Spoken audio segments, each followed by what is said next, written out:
Who is the most overrated coach in the SEC? Who's the most underrated? Time to get our squad together. You're talking ball with the SEC squad.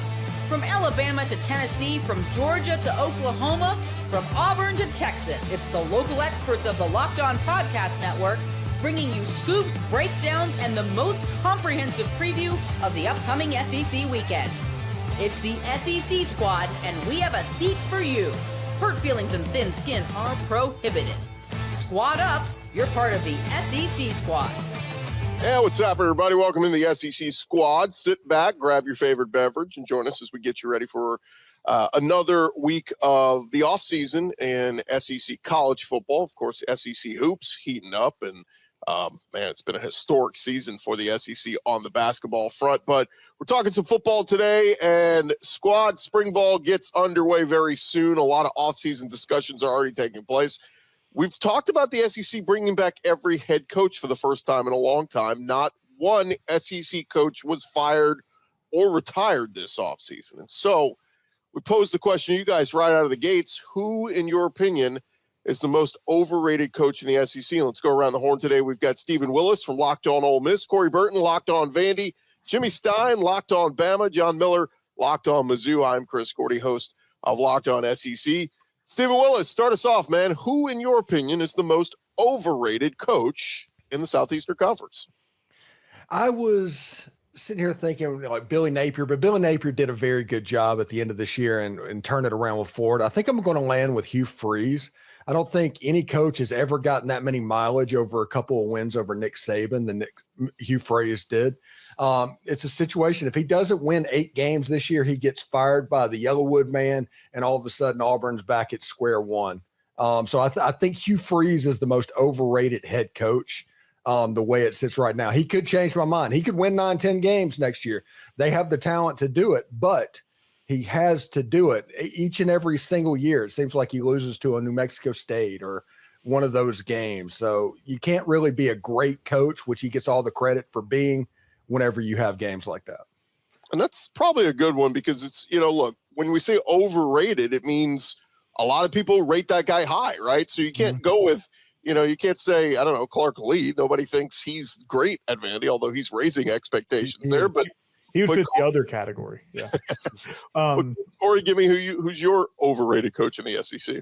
This was a tough one. I mean, I really like the Hugh Freeze answer because he gets a lot of unwarranted love, and for somebody who loses to Diego Pavia every single year, no matter what team he's on, it's amazing. But it's I'm gonna put out there Brian Kelly because he does not enough with all that talent he's got. I mean, with Jaden Daniels, I felt like he should have been in the playoff. Like I feel like he just kind of loses 3-4 games every year, and just kind of comes up short a lot. And I don't know what he's going to do this year. Like I said, he could go 12-0 this year with the team he's got coming back. But I don't know. He just seems to underwhelm every single time. Maybe I'm wrong. I don't know. But I'm going to say Brian Kelly. It's an interesting one because he's a guy who averages 9-10 wins a year. But, yeah, I mean, you had the Heisman Trophy winner, Jaden Daniels, but your defense was so historically bad, and there's a reason why Matt House is back in the NFL. Again, nobody wanted him in college, so he had to go seek greener pastures elsewhere. But it's those little things, Chris. Like that's what I'm kind of thinking. Like those little things that make a 9-10 win coach. Like you're expecting at LSU, you're expecting him to compete for national championships and be in that playoff talk every single year, and he's just not quite there. And last year they had 2 of the better wide receivers, some of the best wide receiver group they've ever had with Jaden Daniels as the quarterback, and they still weren't able to hit those levels that they should have hit. That defense was so bad, you just threw away a generational offense that was almost Joe Burrow level at LSU. That was rough. He has to take responsibility for that. He owns that.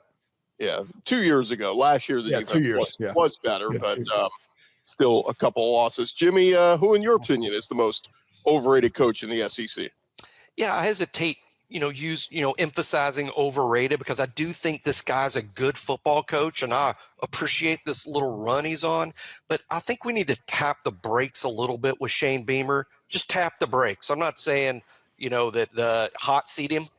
I'm intrigued by what he's doing. I'm impressed by what he's doing. He's doing it at a place that's kind of difficult to win. But I think if you look at these preseason expectations coming up, I think we all know Texas and Georgia are going to be 1 and 2 in just about everyone's preseason predictions. Then there's going to be a really wide split as to who's number 3.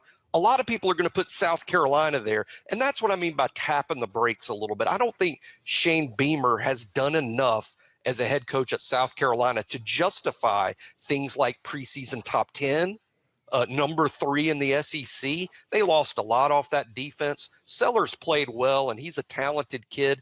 I don't know that you can put him up there with quarterbacks who have achieved more for longer periods of time in their career, maybe like even Garrett Nussmeier.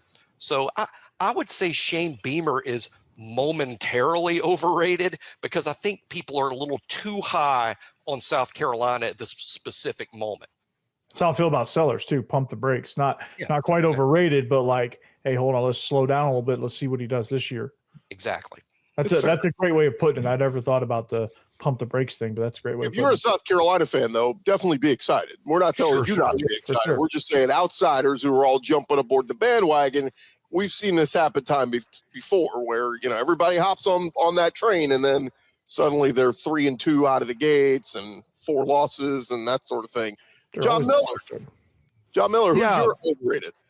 I was leaning toward Brian Kelly as well at first. I don't know that he gets maybe enough guff for the bad hires maybe he's made on the defensive side of the ball since he's thought of as an offensive guy. But since that was taken, since Hugh Freeze was taken, I'm going to go maybe a little bit off the board here and say that Mark Stoops is a little overrated, because here's why. I think he's done a great job at Kentucky. Everybody can see that. But I think Stoops is a guy who is a better coach in the previous era of college football, meaning pre-transfer portal, pre-NIL. Everything Mark Stoops does well, I don't think necessarily is as advantageous in 2025 as it was in 2019. Yeah, I think as soon as that Iowa job comes open, he takes it. Yeah, it's tough on him because I had somebody talking about him the other day, and okay, he went 10-3 3 years ago. That's a minor miracle at a school like Kentucky, and then 7-6 and 7-6 before everything fell off last year. So, like, if he can bounce back and get to 7-6, that's about where Kentucky wants to be. Bowl eligible, you're somewhat relevant. You're pulling off an upset or two every year. Like, that's about where Kentucky should be, and that's why he's getting paid like he is, because he did that at Kentucky. He maintained with all those terrible years they had. I agree with you, and I'm not trying to crush him as a coach or crush his career or anything like that. But again, if he was such an amazing coach, if he was like a top half of the league type of coach, then why did Texas A&M's fans basically have a revolt when they thought that Stoops was going to be the next coach of the Aggies? That kind of tells you something right there, doesn't it? I mean, I guess it tells you that Texas A&M fans are crazy, but I don't know. I just think if he was really the bee's knees, sorry to use a real modern phrase there, kids, but I just think that Texas A&M would have probably not had quite that violent of a reaction. Yeah, I mean, there's something to that, John. I mean, I get that. I don't think he's like quite top half, but I also think he's kind of burnt out at Kentucky. I think he's kind of bored and kind of burnt out, and I think he wants to change. He made that evident when he talked with Texas A&M. Let's welcome in our buddy John Williams, host of Locked On Sooners. And John, we're kicking around the question, who is the most overrated coach in the SEC? So right off the top, no time to think about it. Give me who your most overrated coach is. Oh my goodness. I don't have a great answer for this one. I feel like everybody's pretty properly rated right now. I think Kaylen DeBoer maybe comes to mind just because all of the success that he had leading into Alabama and then kind of the letdown of the 9-3 regular season for them, losing on the road and the way that they lost to Oklahoma. I think that makes him a little bit overrated, but I still like the coach. I still think he's a really good coach. I think just he didn't live up to expectations last year. Elsewhere, I mean, it's hard to really pinpoint one guy that I could say you're absolutely overrated, because I feel like everybody was just kind of where they should be in 2024. Obviously I would like to think Brent Venables is better than what he showed. Maybe the underrated part's coming up next, but yeah, it nobody really stands out. I'm going to piss off Stephen Willis here and take a. How about Lane Kiffin? Never been in the playoff. I mean, top portal classes every year, doing a pretty good job recruiting. Awesome offenses, high flying offenses. Like, all right. I mean, 9-10 wins a year is great, but when you're going to always the bridesmaid, never the bride, right? Like, when are you going to make? Speaking of pump the brakes, now we have to remember Lane Kiffin's an Ole Miss and 3 10-win seasons in 4 years. That's a major, major deal. But Lane Kiffin, you're right. Lane Kiffin needs to win something. He needs to make the playoffs. That's the next step. If they want to ascend, if they want to have that Clemson track, Lane Kiffin has to get them there quickly. Next year, if he wants to be a top 5 coach, consider a top 5 coach. And look, he's moved up the list quick because you got, Saban's gone. I mean, Harbaugh's gone. Like all these coaches who have won are all leaving. So it's like there's Kirby and I guess Dabo, if you want to put him up there. I guess Ryan Day enters the conversation now. But like Kiffin's well thought of. But if you're going to want to be considered elite, dude, make the playoff. Yeah, last year was the perfect opportunity. I always say that the SEC didn't play down and the Big Ten wasn't dominant. The problem is the best roster potentially in the SEC last year was Ole Miss, and Ole Miss kind of crapped the bed. Mm-hmm. And the playoffs would have looked completely different if Kentucky and Florida didn't happen. So, Steve, let me ask you this. If Jackson Dart gets drafted tail end of the first round, has a really nice rookie season, if he gets a chance to play, depending on where he goes, does the opinion change? Like, hey, you had this first-round quarterback and you couldn't make the playoff. Does that change people's opinions about Lane Kiffin, or does it kind of keep it the same? No, we're still at the point in the Ole Miss fan base that 10 wins is kind of enough for them at the moment. Like I said, he needs to get there because fan bases are fickle the way it works. But the way we sit right now, 3 10-win seasons in 4 years, yeah, you can probably eat out on that quite a bit. I think there's just a bunch of good coaches, and you have Kirby, who's probably the only elite coach in the conference. And that's why I feel like it's hard to pinpoint anybody as being overrated necessarily, because there's nobody aside from Kirby that I would say is elite. And then that next step down, you have the Sarks and the Lane Kiffins and the Kaylen DeBoers and Brian Kelly, a good solid group of coaches that have done some good things, but have not ascended into that elite status yet. Well, everyone thinks Brian Kelly is elite. Is Kirby overrated? I mean, 2 straight years not winning a championship. He misses the playoff 2 years ago. He's one and done this past year. No, I'm not going there yet. No. Fire Kirby. Yeah. Fire Kirby and let him come to Oklahoma. I'll take that. Sure, I'm sure no one will want him if Georgia fires him. Yeah, sure. We're joking. Who is the most underrated coach in the SEC? The SEC squad. Talking more ball next. Back to the squad in just a second, but attention SEC fans, the future of college sports is here, and it is transparent. It is the Roy app. Before the Roy app, NIL negotiations often happened under the table, and fans did not have a clear way to directly support the athletes they love. And now with Roy, you get to be a part of the change and support SEC athletes in the most transparent way possible. Roy, the NIL app allows you to choose the player you want to support, decide how much to contribute, and receive exclusive content from the athletes you back. And the best part, if your player transfers, you get your money back. It's a risk-free way to show your support. The Roy app is giving fans control, no more uncertainty. Now you can provide transparent, impactful support and help shape the team and the future of college sports with your contributions. Go download the Roy app now from the App Store and start backing SEC athletes the way they deserve, with transparency, trust, and a real impact. This is the future of college sports. Join it now by downloading Roy, R-O-Y, and supporting your favorite players. All right, SEC squad rolling along here, off-season edition. We got spring ball starting up very soon, and we're kicking around some of the SEC coaches. We already did who we think is the most overrated coach in the SEC. Now, let's humble brag. Who's the most underrated coach in the SEC? Steven, start with you. Eli Drinkwitz. You don't go to Missouri and win 10 games a year and be a bad football coach. And he doesn't get the credit that he deserves. But if he can continue this and it's a similar situation to Lane Kiffin. His next step is to actually win something. If they can do that, they will ascend to the next level of coach. If you want to get to that area that Kirby Smart lives in, you eventually got to win something. Yep. Yeah, I like that. It's been a great build for him too, right? 5-5, 6-7, 6-7, then 11-2, 10-3. Like if he keeps this up, he may not be at Mizzou much longer. Like somebody may come calling and pay him top dollar and steal him. Now, what school would that be? That will throw.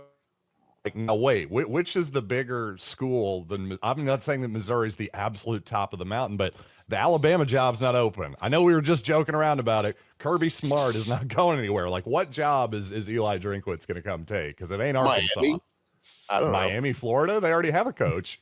Well, if they fire, yeah, he's going to go. Okay. I mean, I don't know. I just didn't think Miami was that close to firing their coach. I will say this and be honest. Let's say that Hugh Freeze pulls 7 wins this season. There's a chance that Auburn comes calling. Well, the interesting thing there is he has a pretty close relationship with Auburn's previous coach there, too, whose name is now escaping me at the very moment. But come on, help me out. Gordy, somebody. Gus Malzahn. Harsin or Yeah, Malzahn? well, I think it wasn't just Malzahn, but who was the one before? Who was the one Harsin. after that? Harsin. Harsin, thank you. Yeah. Him and Harsin are very close. He's also close with Malzahn. I think if anybody knows how weird the Auburn admin is, it's got to be Eli Drinkwitz. Yeah. Corey, let's jump to you. Most underrated coach in the SEC. Most underrated. I think, well, I mean, the obvious answer that I'm going to say is Clark Lee, because he's flipped it around. He's done a complete 180.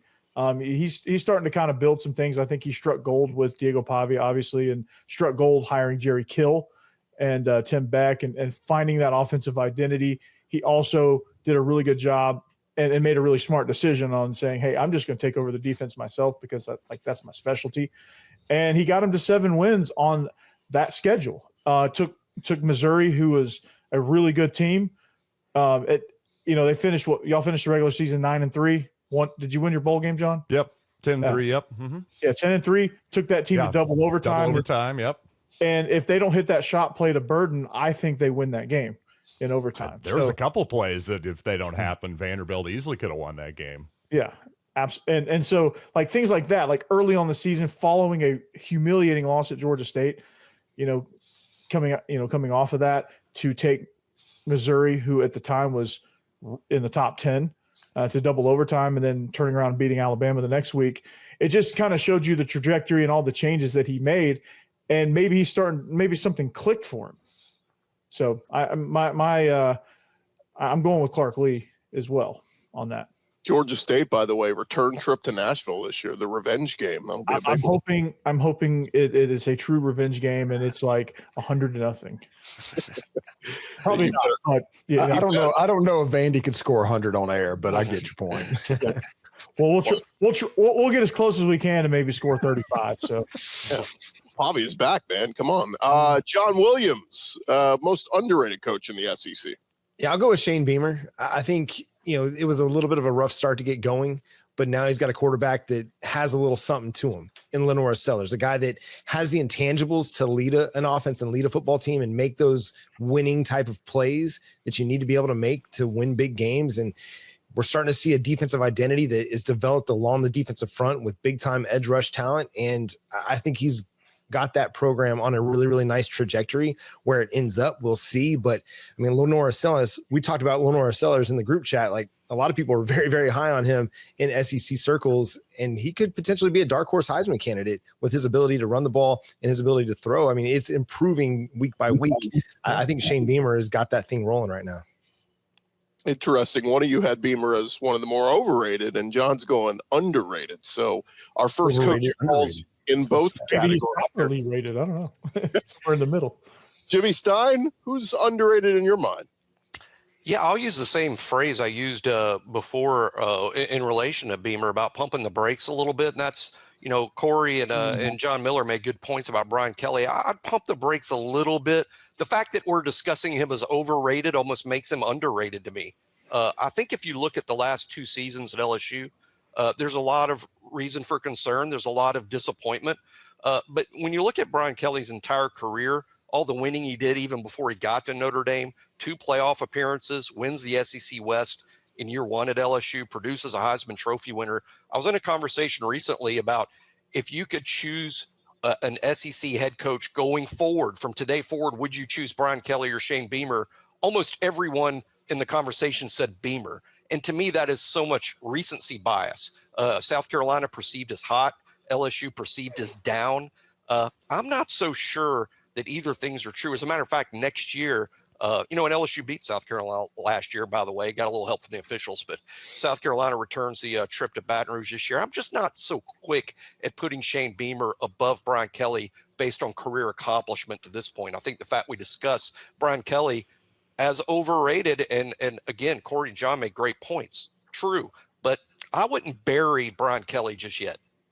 Yeah, and all those games he won, like 118 games as head coach at Grand Valley State before he even got to the upper level. Like, people compared him and DeBoer, and I'm like, well, at least Kelly had the stops at Central Michigan, a couple of 10-win seasons at Cincinnati, and then people forget Notre Dame wasn't very good when he got there and started winning 8, 9, 10 games a year. Two playoff appearances in a 14 playoff.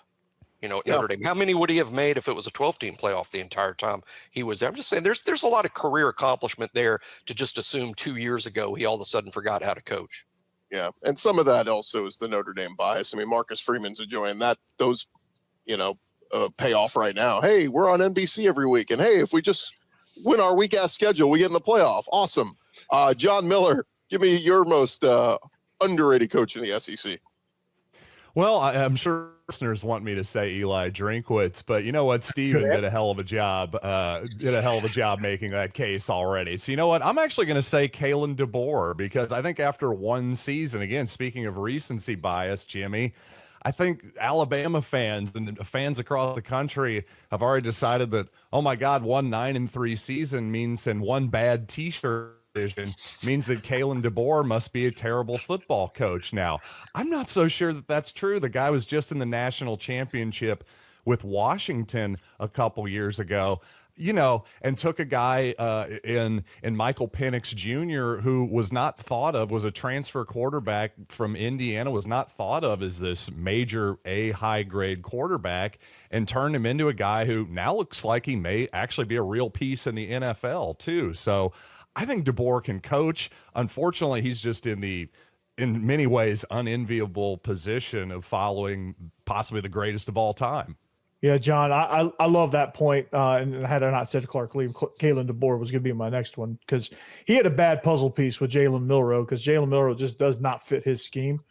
And I think once he gets his guy, like once he gets the next Michael Penix, who's a kind of a quick game distributor, get the ball out quick, run the offense like a well-oiled machine, I think he'll be just fine. Corey makes great.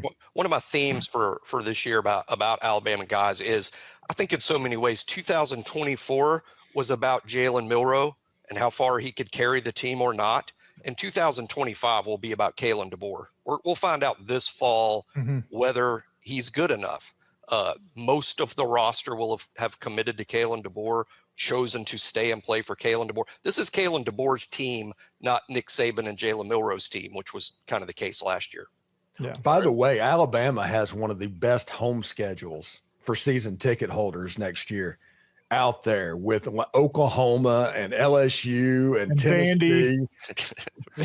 Wisconsin. Vandy revenge game. Wisconsin. Yeah, you joke, but Diego Pavia is a star, baby. Come on. It's true. He's a star. Right, Must-see TV. Let's pause it right there. When we return, I'll give you my underrated, and I think you guys are going to hate it.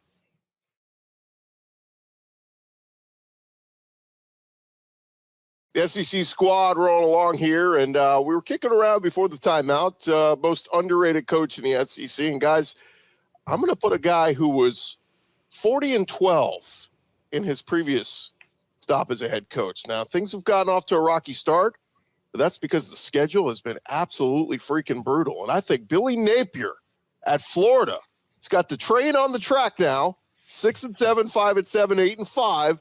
But look at those damn schedules he's had, the most brutal schedules in the SEC. He's got DJ Lagway. Schedule's still tough, don't get me wrong, but I think Billy Napier deserves a little bit more credit for how he turned that thing around at Florida last year. And if Lagway is as good as we think he can be, Billy Napier might be one of the most underrated coaches in the SEC. Florida beating Texas this year is absolutely a possibility. Mm-hmm. Yeah, I got to, as much as it pains me to do it, I've got to give Billy Napier his credit and Florida credit for turning that thing around. And yeah, I'm impressed by how he finished, but I don't think the Philadelphia Eagles want any part of that schedule. You know, their schedule is absolutely brutal. Again, all it's done is flip road home. It's really, really tough. Yeah, Very anytime true. you can coach yourself off the hot seat, it's a pretty darn good job. We'll see if he can keep himself off the hot seat in 25.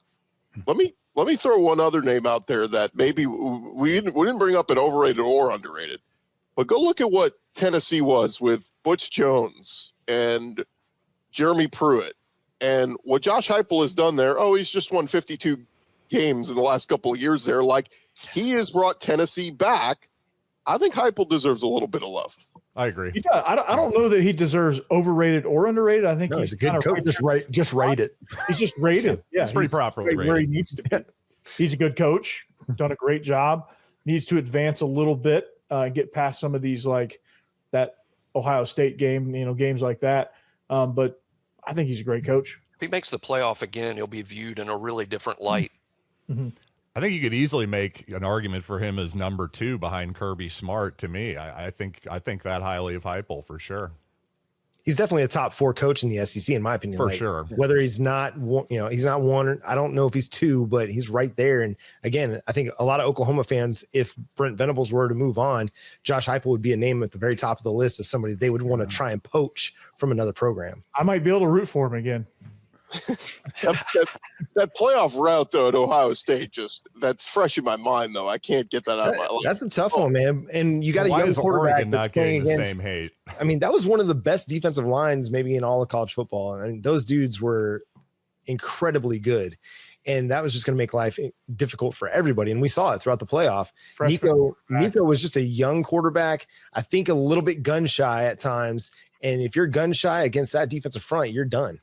Yeah, that environment, that team was jacked up beyond any level I've ever seen. Ohio State energy levels, freshman quarterback, already a poor decision maker when pressure's in his face. Just not a recipe for success there. Let me ask you guys this. If we were buying stock on a coach heading into next year, and I said this coach has to improve on his win total from last year to this year, would you take Brent Venables, who won 6 games last year, prove on that? Or would you take Mike Elko at A&M, who won 8 games, but didn't finish very strong? You can't take Texas 8-4. Yeah, I'm taking Venables all day. They just got Arbuckle and John Mateer. I'm very high on Mateer. I'm with you. So Those additions on the offensive side of the ball, not just the quarterback, but bringing the offensive coordinator with him. I think that shows some real, humility from Venables, self-awareness, something. So I'm not saying it's definitely going to work, but it seems like it's got a chance to work better than it did last year for sure. Yeah. Oklahoma has a better chance to improve their record, I think, than A&M does. A&M going from 8-4 north seems less likely to me than Oklahoma moving up from 6-6. And it's all because of the quarterback. I mean, you got Marcel Reed versus John Mateer. I'm taking Mateer all day, every day in that. I think we're all on the same page here. I'm so glad I don't have to be the homer here. That's fantastic. I mean, I also think that Brent Venables is going to improve from 6-7. I think this is a team that is going to have another really good defense. If they can just answer the question along the offensive line, I think the offense is going to cook too. I'm taking Jeff Lebby off the board because look, he's got to win some games there. They got to figure that out. And I'm taking Mark Stoops off the board. Who's most likely to get fired this year? Would you go with Venables or would you go with Hugh Freeze? Hugh Freeze. Boy, I think if Freeze doesn't win 8, he gets canned. I'll go Freeze too because I'm the Alabama guy. Of course, Freeze. Yeah. Because I think if Venables gets to 8 or 9, I think he's safe. But he's got to get to 8 or 9. Oklahoma's administration, particularly Joe Castiglione, their AD, who's been around for decades and decades, they're just a lot more stable than Auburn. So I'll always go Auburn if I get just in a blind taste test situation there. That's like the first time stable and Auburn's ever been mentioned in the same sentence. No, stable in Oklahoma is what I'm saying. I'm saying that, Auburn's the opposite of stable. Yeah, Auburn's the opposite of stable. I think 7 wins, 7-5. It all depends on how it looks, right? Like if Jackson Arnold looks good, but the defense is a little leaky and they lose a couple close games by field goals, but you're 7-5, I think your arrow pointed upward still. You're like, oh, okay, we're close. Because remember, they played a lot of close games last year. Four losing seasons in a row over there. I mean, 7-5 might be looking, pretty good to them after 4 losing seasons in a row, and they should be better. I mean, I disagree with any take that has them in the top 12, top 15, like I've seen in a couple of preseason rankings, but they should be an improved team. But I like Oklahoma improving more with Napier. I think Napier is just better than the Jackson Arnold that we've seen so far. Auburn opening at Baylor. Their season could be a loss.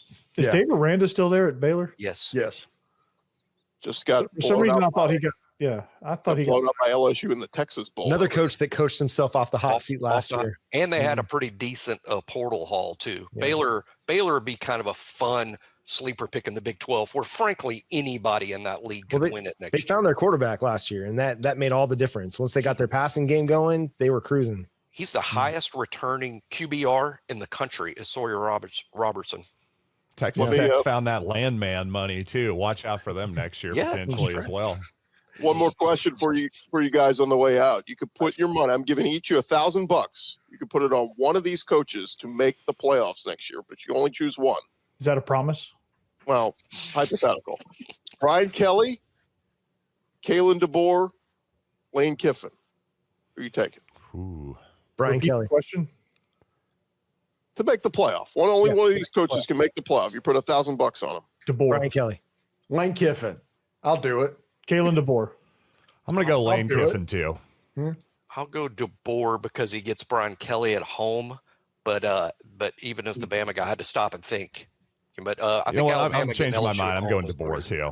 Jimmy, I think Bama, they might miss the playoff in this year, but they are going to be absolute hell next year. Jimmy, I think Keelan Russell is going to be the big guy.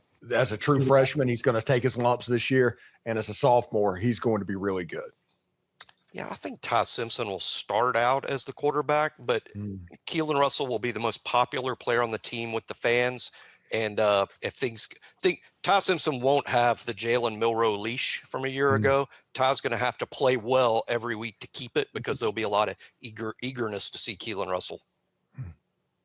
Guys, great stuff as always. Appreciate the squad huddling up and getting together. And thank you guys for making us your first listen every week. No matter what you're checking out, remember to follow and subscribe. Your favorite SEC show will be covering your favorite team throughout the offseason every day. And don't forget, I'll have you covered with the entire conference covering Locked On SEC, part of the Locked On Podcast Network, covering your team every day. We'll talk to you guys next week.